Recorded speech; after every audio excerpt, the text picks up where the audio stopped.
প্রিয় দর্শক, এবারে আমন্ত্রিত অতিথির সাথে আলাপচারিতা। আর আজকের অতিথির সাথে আমরা কথা বলবো রপ্তানি বাণিজ্যের একটি নতুন বিষয়, কুমির চাষ নিয়ে। আজ আমাদের মাঝে উপস্থিত আছেন রেপটাইল ফার্ম লিমিটেডের পরিচালক মুশতাক আহমেদ। আসুন কথা বলি তার সাথে। স্বাগত আপনাকে আমাদের আজকের অনুষ্ঠানে। ধন্যবাদ। রপ্তানি বাণিজ্যের এত বিষয় রেখে আপনি কেন কুমির চাষে আগ্রহী হলেন? আসলে নতুন কিছু করার প্রতি আমার আগ্রহ সবসময় ছিল। একটা পর্যায়ে, জীবনের একটা পর্যায়ে আমি সুন্দরবনের ট্যুর গাইড হিসেবে কাজ করতাম। তো তখন থেকেই আমার মনের মধ্যে ছিল যে কিছু একটা ট্যুরিজম রিলেটেড কোনো একটা প্রজেক্ট করবো যেখানে ওয়াইল্ড লাইফ একটা কম্পোনেন্ট থাকবে, কারণ ওয়াইল্ড লাইফের প্রতি মানুষের একটা আকর্ষণ সবসময় আছে, যেটা আমি যখন ট্যুর গাইড হিসেবে কাজ করেছি তখন দেখেছি। তারপরে যখন আমি চাকরিটা ছেড়ে দিয়ে নিজে কিছু করব ভাবছিলাম, তখন বিভিন্ন প্রাণী নিয়ে আমি একটু পড়াশোনা করার চেষ্টা করছিলাম যে কোন প্রাণীকে পুষতে গেলে বা কেপটিভ অবস্থায় রাখতে গেলে সেটাকে কিভাবে রাখা যায়। সেই পর্যায়ে আমার এক বড় ভাই রমন রহিম চৌধুরী, উনি আমাকে বললেন যে কুমির চাষ করা সম্ভব। এটা কতদিন আগের ঘটনা? এটা 2002 সালের জুলাই-আগস্ট মাসের কথা।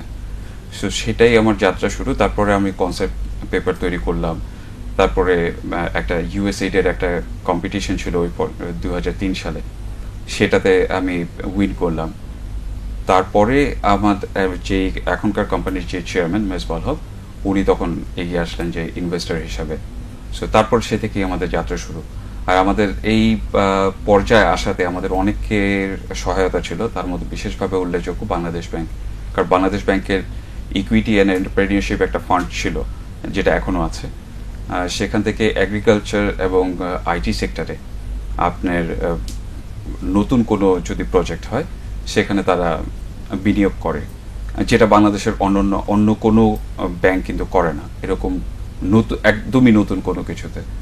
তো বাংলাদেশ ব্যাংকের সেই ডিসিশনের কারণে 2004 সালে তারা এই ডিসিশনটা নিয়েছিল। আমরা 2005 সাল থেকে আমরা বাংলাদেশ ব্যাংকের আমাদের ইকুইটি পার্টনার হিসেবে এসেছি। তো কুমির চাষটা আসলে অন্যান্য প্রচলিত যে সমস্ত চাষ বা কৃষিকাজ আছে সেটা থেকে একটু অন্যরকম, কারণ এটাতে বিনিয়োগ অনেক বেশি এবং সময় লাগে অনেক বেশি। কারণ আপনারা কতগুলি কুমির দিয়ে শুরু করেছিলেন এবং এখন কতগুলি কুমির আছে? আমরা 2004 সালের ডিসেম্বর মাসে আমরা 75টা কুমির দিয়ে যাত্রা শুরু করি। আর এখন আমাদের আছে প্রায় 1000 কুমির বিভিন্ন বয়সের, তার মধ্যে প্রায় 400 এখন রপ্তানিযোগ্য। আমরা এই বছরের জুন মাসে বাংলাদেশ থেকে প্রথমবারের মতো আমরা কুমির রপ্তানি করেছি। এই রপ্তানি আয়ের পরিমাণটা কেমন? রপ্তানি আয়ের পরিমাণটা এখনো, যেহেতু আমাদের সংখ্যাটা খুব কম, যে 75টা আমরা তখন রপ্তানি করেছি 67টা। হ্যাঁ, 67টা পিস তখন বোঝায় $75,000 মতো আমাদের এসছে। বাট আমাদের এখন যেটা বিশ্বাস, যেহেতু বাংলাদেশে এটার প্রজনন সম্ভব, বাণিজ্যিকভাবে উৎপাদন সম্ভব, সুতরাং এটা সম্প্রসারণও সম্ভব। আপনার এই ফার্মটা কিভাবে চালু করেছেন, মানে কোন পদ্ধতিতে আপনারা কুমির চাষ বাড়াচ্ছেন? আমরা যেটা করছি যে আসলে আমাদের আগে কোনো এক্সাম্পল ছিল না যে কিভাবে কুমির চাষটা করা যাবে। আর এটা খুবই টাইট একটা ইন্ডাস্ট্রি, কেউ কাউকে কোনো কিছু বলতে চায় না। কিন্তু আমাদের যেটা সুবিধা হয়েছে যে আমরা যখন শুরু করি 2003 সালে, বাই দ্য টাইম ইন্টারনেট তথ্য প্রযুক্তি অনেক এগিয়ে গেছে, সুতরাং আমাদের জন্য যোগাযোগটা অনেক সম্ভব ছিল। কারণ আপনাকে জাস্ট একটা জিনিস বলে যে আমরা যখন মালয়েশিয়ার সাথে যেখান থেকে আমরা প্যারেন্ট স্টকটা ইম্পোর্ট করেছি, সেই ফার্মটা 1963 সালে শুরু হয়েছিল 6টা কুমির দিয়ে, এবং ওদের ফার্মে প্রথমবার কুমিরের বাচ্চা হয় সেটা হচ্ছে 1981 সালে, 63 থেকে 1981। আর সেই ক্ষেত্রে আমরা 2004 সালে কুমির দিয়ে শুরু করেছি 75টা দিয়ে, এবং আমরা যখন আমাদের প্রথমবার বাচ্চা হলো সেটা হচ্ছে 2007 সালে, অল্প সময়ের মধ্যে, খুব অল্প সময়ের মধ্যে। কারণ যেটা হয়েছে যে আমরা ওদের মিস্টেকগুলো কিন্তু আমরা জানি, সুতরাং আমার পরে যারা আসবে তারা কিন্তু আরো বেটার পারফর্ম করবে। আপনারা এই কুমিরের পরিচর্যা করেন কি এবং তাদেরকে কি ধরনের খাবার দেন? কুমিরের পরিচর্যাটা আসলে অন্যান্য পশু পাখির ক্ষেত্রে যেরকম সেরকম, যে কোনো প্রাণী যখন আমরা বাণিজ্যিকভাবে করছি, সুতরাং আমাদের যত্নটা একটু বেশি নিতে হয়, কারণ এটাই আমাদের সবকিছু। তো কুমিরের একটা সুবিধা হচ্ছে যে কুমিরের বড় কুমিরগুলা যেগুলো ডিম পাড়ার জন্য আছে, সেগুলাকে আমরা সপ্তাহে একদিন খাবার দিই। যেহেতু এটা সরীসৃপ প্রজাতির প্রাণী, সুতরাং এটা মানে মানুষ সাইজটা দেখে মনে করে যে এরা অনেক খায়, হ্যাঁ, কিন্তু আসলে ধারণাটা ভুল। এদের খাবারটা কি থাকে? এদের খাবার হচ্ছে যে মাছ, মাংস, মুরগি, বিভিন্ন প্রজাতির মাছ হতে পারে, বিভিন্ন প্রজাতির, আর মুরগি বা আস্ত মুরগি।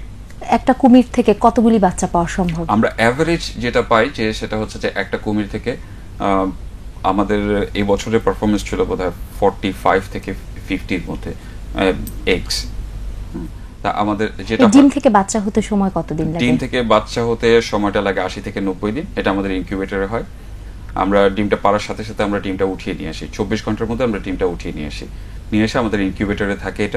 কারণ এটা কি প্রাকৃতিকভাবে করা সম্ভব না? প্রাকৃতিকভাবে করা সম্ভব, কিন্তু প্রাকৃতিকভাবে যেটা হয় যে প্রাকৃতিকভাবে ওয়েস্টেজটা অনেক বেশি হয়।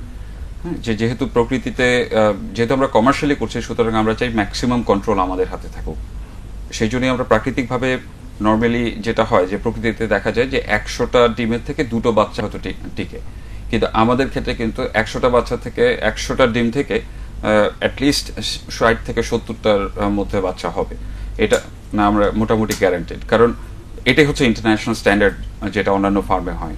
আপনারা এই যে আমরা কোথায় রপ্তানি করছেন, কোন কোন দেশে? আমরা প্রথম রপ্তানিটা হয়েছে আমাদের ইউরোপে। আমরা পরবর্তী পর্যায়ে এখন আসলে আমাদের বেশ কিছু কয়েকটা জায়গাতে বায়ারের সাথে কথা হয়েছে, সুতরাং আমরা এখনো কোনো কিছু বলতে পারছি না যে আমরা এখানে এক্সপোর্ট করব, বাট বায়ার আছে, প্রোডাক্ট আছে, আমরা সেই ব্যাপারে হোপফুল।